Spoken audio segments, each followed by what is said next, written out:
안녕하세요. 사랑하는 성도님, 영혼의 샘물 은혜의 자리에 오심을 축복합니다. 생명의 주님이 우리와 함께 하십니다. 우리와 함께 하시는 주님을 찬양합니다. 기도합시다. 주님, 감사합니다.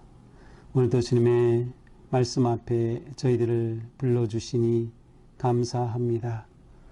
오늘도 주시는 말씀으로 저희들이 살아나고 깨닫고 나아갈 길을 찾게 하여 주시옵소서.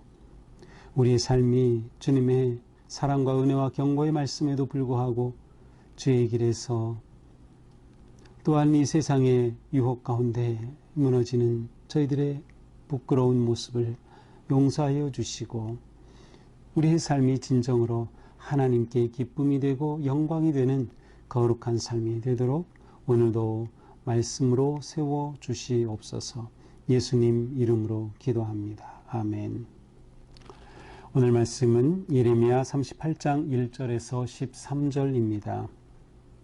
mattan의 아들 스바디아와 바스훌의 아들 그다리아와 셀레미야의 아들 유갈과 말기야의 아들 바스훌이 예레미야가 모든 백성에게 이르는 말을 들은즉 이르기를 여호와께서 이와 같이 말씀하시되 이 성에 머무는 자는 칼과 기근과 전염병에 죽으리라. 그러나 갈대아인에게 항복하는 자는 살리니 그는 노량물을 얻음같이 자기의 목숨을 건지리라. 여호와께서 이와 같이 말씀하시니라. 이 성이 반드시 바벨론의 왕의 군대의 손에 넘어가리니 그가 차지하리라 하셨다 하는지라. 이에 고관들이 왕께 아뢰되 이 사람이 백성의 평안을 구하지 아니하고 재난을 구하오니 청하건대 이 사람을 죽이소서. 그가 이같이 말하여 이 백성의 남은 군사의 손과 모든 백성의 손을 약하게 하나이다. 시드기야 왕이 이르되 보라 그가 너희 손 안에 있느니라. 왕은 조금도 너희를 거스릴 수 없느니라 하는지라. 그들이 예레미야를 끌어다가 감옥들에 있는 왕의 아들 말기야의 구덩이에 던져놓을 때에 예레미야를 줄로 달아내렸는데 그 구덩이에는 물이 없고 진창뿐이므로 예레미야가 진창 속에 빠졌더라. 왕국 내시 구스인 엘벳 멜렉이 그들이 예레미야를 구덩이에 던져넣었음을 들으니라. 그때에 왕이 베냐민 문에 앉았더니 에벳 멜렉이 왕궁에서 나와 왕께 아뢰어 이르되 내 주 왕이여 저 사람들이 선지자 예레미야에게 행한 모든 일은 악하니이다. 성중에 떡이 떨어졌거늘 그들이 그를 구덩이에 던져넣었으니 그가 거기에서 굶어 죽으리이다 하니 왕이 구스 사람 에벳 멜렉에게 명령하여 이르되 너는 여기서 30명을 데리고 가서 선지자 예레미야가 죽기 전에 그를 구덩이에서 끌어내라. 에벳 멜렉이 사람들을 데리고 왕궁 곳간 및 방에 들어가서 거기에서 헝겊과 낡은 옷을 가져다가 그것을 구덩이에 있는 예레미야에게 밧줄로 내리며 구스인 에벳 멜렉이 예레미야에게 이르되 당신은 이 헝겊과 낡은 옷을 당신의 겨드랑이에 대고 줄을 그 아래에 대시오. 예레미야가 그대로 하매 그들이 줄로 예레미야를 구덩이에서 끌어낸지라. 예레미야가 시위대 뜰에 머무니라. 아멘. 자, 어제 본문에서는 어떤 내용이었어요? 원래께 요나단의 집들에 있는 감옥에서 이 예레미야를 불러들였던 이 시드기야는 그를 다시 감옥에 넣지 않고 그 뜰에 머물게 하였습니다. 자, 이런 상황에서 유다의 유력자들, 그래서 1절에서 이제 4명이 언급이 되고 있어요. 스바디아, 그다리아, 유갈, 바스훌. 이들이 정확히 어떤 사람인지는 알 수 없지만 굉장한 영향력을 행사하는 아주 고위직에 있는 인사들임을 알 수 있어요. 이 4사람이 예레미야가 백성들에게 하는 말을 들었다고 하면서 왕을 찾아온 겁니다. 백성들에게 무슨 말을 한 거죠? 2절부터 3절에 보니까 3가지입니다. 첫 번째, 너희가 이 성에 머물면 예루살렘에 그대로 머물면 죽는다. 칼과 기근과 전염병으로 다 죽을 것이다. 두 번째, 하지만 갈대아인 곧 바벨론에 항복하면 살아날 것이다. 세 번째, 이 성이 반드시 바벨론 군대의 손에 넘어간다. 바벨론 왕의 손에 넘어간다. 예루살렘은 반드시 망한다. 이 세 가지의 예언을 예레미야가 선포했다는 것입니다. 자, 이 말을 들은 고관들이 4절 어떻게 합니까? 왕께 와서 아니 이 사람이 백성의 평안을 구하지 않고 재난을 구하니, 예수 구한다고 됐지만 사실은 선포죠. 백성들에게 평안과 번영을 선포하기는커녕 오히려 재난을 선포하니 이 사람을 죽이소서. 이 성에 남아있는 군사들의 손과 백성의 손을 약하게 하나이다. 자, 예레미야를 죽이라고 요청하는 이유가 뭐예요? 근거가 예레미야가 예언을 함을 통해서 유다에 남아있는 군인들과 백성들의 손이 약하게 됐다. 여기서 손이라고 하는 것은 용기, 사기가 돋는 것을 말해. 그러니까 이들이 다 두려워하게 되고 용기가 다 없는 그와 같은 상태가 되고 말았다는 것이죠. 자, 이 고관들 대단하죠. 왕에게 와서 예레미야를 죽이라고 하니 말이죠. 자, 왕은 뭐라고 대답합니까? 5절에 보니까 그가 너희 손 안에 있느니라. 왕은 조금도 너희를 거스릴 수 없느니라. 너희 손에 있으니 너희 마음대로 해라. 이게 시드기야의 반응입니다. 도대체 시드기야는 어떤 왕이에요? 그야말로 왕의 줏대도 없고 왕의 위엄도 없고 왕의 철학도 없어요.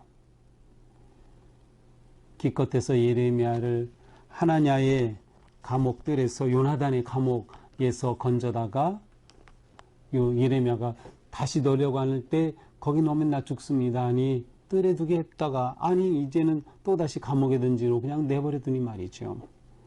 우유부단하고 무능하고 무책임한 왕의 모습입니다. 자, 이 고관들은 예레미야가 선지자라면 선지자는 어떻게 해야 되냐? 평안을 선포하고 번영을 선포해야 된다는 그런 선입관이 있어요.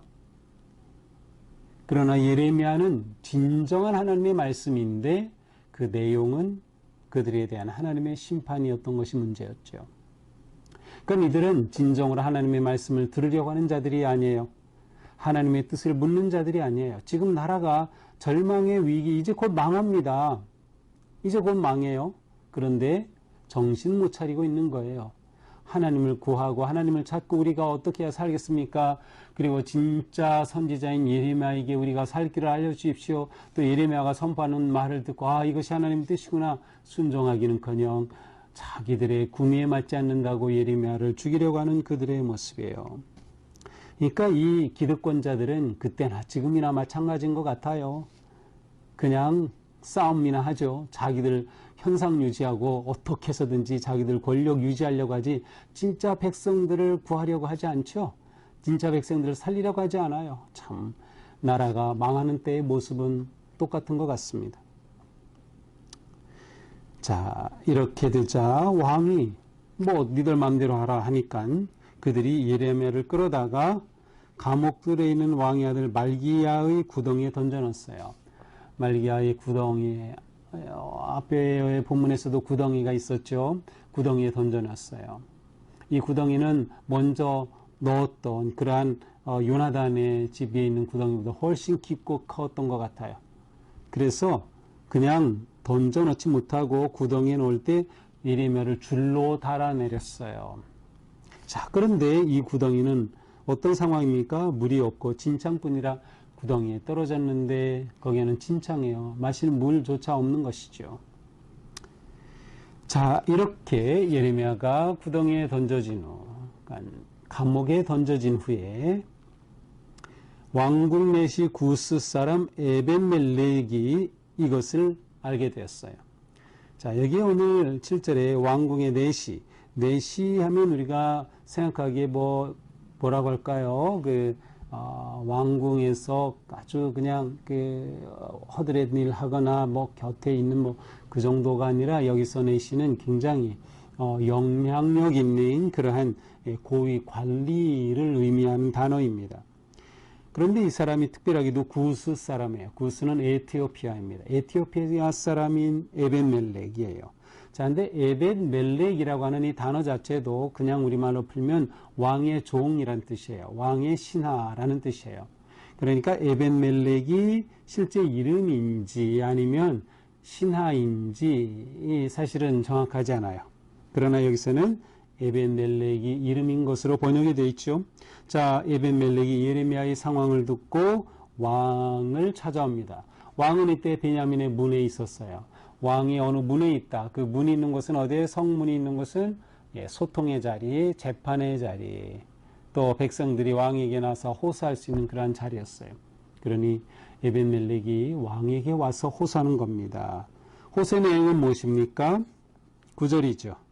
선지자 예레미야에게 행한 저 일, 고관들이 예레미야를 잡아다 깊은 감옥에 던져놓은 그 일, 그것은 악한 것입니다. 이제 성중에 떡이 떨어지니 예루살렘에 떡이 없어요. 그렇게 된다면 저 지금 감옥에 있는 예레미야는 더 이상 말할 필요도 없죠. 그러니 그가 거기서 굶어 죽으리다. 그래서 굶어 죽으리다라고 써 지금 현재형처럼 되어 있고 어쩌면 미래형으로 되어 있지만 사실은 과거적 표현이에요. 굶어 죽었을 것 같습니다. 라는 아주 더 강한 그런 표현입니다. 그러니까 예레미야가 이 감옥, 우물 감옥에 던져진 지 꽤 시간이 지난 후라는 것을 좀 추측해 볼 수 있어요. 자, 그렇게 되자 왕이 이번에는 또 에벳멜렉에게 명령해서 30명을 데리고 가서 예레미야를 구덩이에서 끌어내라 그러는 겁니다. 아니, 이렇게 할 수 있으면 고관들이 말할 때도 안 돼요. 하나님의 선지자는 우리가 그렇게 할 수 없어. 이렇게 딱 잘라서 말해야 되는데 도대체 이 시드기야는 우유부단하기 그지없어요. 근데 여기서 30명은 굉장히 많죠. 예레미야를 꺼내는데 무슨 30명이 필요할까요? 물론 뭐 군인들이 있어서 지키고 있을지는 모르겠는데 그런 것 같지는 않고요. 그래서 이제 어떤 사본에서는 30명이 아니라 3명으로 이제 번역된 그런 사본들도 있습니다.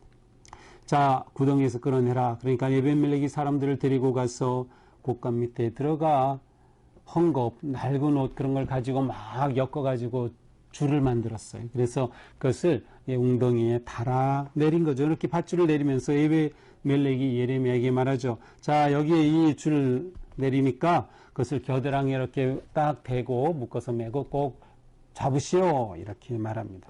그래서 예레미야가 그렇게 하니까는 그를 줄을 들어 올려서 예레미야를 구덩이에서 꺼냈습니다. 이렇게 해서 예레미야는 다행히 시위대 뜰의 지상에 머물게 되었던 것이죠. 자, 이것이 오늘의 말씀입니다. 오늘 말씀을 통해서 우리는 계속되는 예레미야의 순환을 보게 됩니다. 어제 본문처럼 하나님의 말씀대로 살아가는 예레미야, 그의 사명에 충성하는 예레미야는 계속 고난 가운데 있습니다. 우리가 믿음으로 살 때 신실한 삶의 고난이 찾아온다는 것이죠. 선지자가 순환을 받듯이 성도도 고난을 당합니다. 왜 그렇습니까? 신실한 성도는 불의에 침묵하지 않기 때문입니다. 성실한 성도는 하나님의 말씀대로 따르고 말씀 그대로 선포하기 때문이죠. 사람들에게 감언이설을 말하는 것이 아니라 구원의 생명을 선포하는 것이죠. 그 삶이 하나님의 은혜 안에서 공의로운 삶을 사는 삶이기 때문에 세상의 가치와 충돌하는 것이에요. 그래서 거기에서 갈등과 고통이 있기 마련입니다. 세상의 가치와 성도의 가치가 흔들리고 부딪힐 때 성도가 고난을 당하는 경우가 많이 있는 것이죠. 그러나 우리는 그렇다고 해서 우리의 가치관을 포기해야 될까요? 우리의 복음의 가치관, 예수 그리스도 안에서 살아가는 천국 가치관을 포기할 수는 없는 거죠. 그러니 우리는 어떤 상황에서도 믿음을 지켜가야 한다라는 것이에요. 세상은 결코 거룩한 자를 가만두지 않기 때문입니다. 더 나아가서 때로는 통치자들이, 권력자들이 역시 진리를 따르고 공의롭게 살려고 하는 바른 말하는 백성들과 성도들을 가만두지 않기도 하는 것이에요. 그래서 우리는 이러한 상황 속에서 내 사명이 무엇인가, 내가 성도로 살아갈 때 잡아야 할 것은 무엇인가, 끝까지 포기할 수 없는 것은 무엇인가, 다시금 분명히 우리의 믿음과 말씀의 복음의 가치를 붙잡아야 한다는 것입니다. 지도자가 무능하면 나라는 망하게 마련이죠. 시드기야 마지막 왕, 이제 곧 그는 마지막 왕으로서 유다의 역사는 끝나고 포로로 잡혀가게 될 것입니다. 그것은 어느 나라나 마찬가지인 것 같아요. 지금 우리나라도 지도자들이 바르게 서서 정말 백성들을 위해서 지혜를 가지고 머리를 짜내고 전략을 세워서 나라를 살리고 백성들을 살릴 그러한 지도자들이 되지 않는다면 우리에게도 희망이 없는 거죠. 그러니 우리는 나라를 위해서 기도해야 하고 지도자들을 위해 기도해야 하는 것입니다. 그들은 유다의 고관들은 선지자로부터 평화의 번영의 좋은 말만 기대하였습니다. 그러나 그것은 멸망의 길이었어요. 우리도 마찬가지입니다. 우리도 예배하면서 말씀을 읽으면서 또한 설교를 들을 때 내게 듣기 좋은 것, 번영과 축복의 말만을 기대하나요? 아니면 내가 받기 어렵고 먹기 쓴 것이라 하더라도 정말 하나님의 말씀이라면 그 말씀을 아멘으로 받고 감사로 받나요? 우리가 어떤 마음인가에 따라서 우리는 어떠한 성도가 될지 결정될 것입니다. 우리가 말씀을 대할 때마다 어떤 말씀이든 다 아멘으로 받아들일 수 있는 축복의 말씀, 위로와 격려의 말씀뿐만 아니라 책망과 심판의 말씀까지도 아멘으로 받아들일 때 우리의 삶은 더욱 깊어지고 더욱 하나님과 가까이 나아가는 그러한 승리의 삶이 될 것입니다. 하나님은 또한 언제나 우리를 도우시고 인도하신다라는 것이에요. 이방인이었던 구스 사람, 에티오 사람 에벤멜렉을 통해서도 하나님께서는 예레미야를 다시금 구해내시는 것을 볼 수 있어요. 하나님은 돌보고 계시다. 오늘도 우리 살아가면서 하나님은 오늘도 나를 돌보신다라고 하는 그런 믿음을 가질 때 평안하고 또 감사하며 어떤 위기와 어려움도 넉넉히 이겨내는 그런 승리의 삶 되기를 축복합니다. 기도합시다. 주님 감사합니다. 오늘 말씀을 통해 어떤 저희들을 세워주시고 인도하여 주시니 감사합니다. 하나님의 말씀이라면 무엇이든 아멘으로 받아들이며 내 삶에 적용하고 진정한 생명의 양식으로 삼을 수 있도록 주님 저희를 도우시고 인도하여 주시옵소서. 오늘도 주님의 뜻에 따라 함께 하시는 주님을 신뢰하며 오늘 하루 거룩하게 승리하게 하여 주시옵소서. 예수님 이름으로 기도합니다. 아멘. 네, 오늘도 주님의 은혜로 우리 삶이 거룩하고 또 아름답기를 축복합니다. 사랑합니다.